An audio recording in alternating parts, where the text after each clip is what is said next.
Israel నేల కింద నిద్రపోతున్న మర్మం ఒక్కసారిగా నిద్రలేచింది.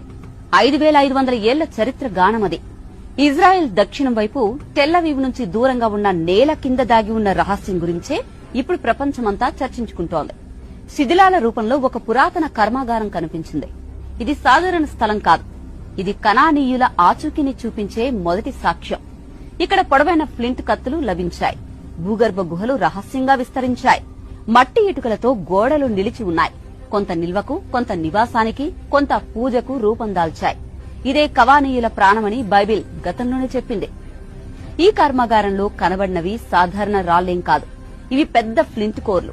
వాటి నుంచి పదునైన కత్తులు ఉత్పత్తయ్యాయి. ప్రతి కత్తి ఒకే ఆకారంలో, ఒకే పదునులో ఉంది.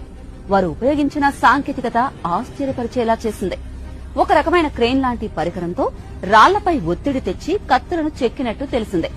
ఇది కేవలం యాంత్రిక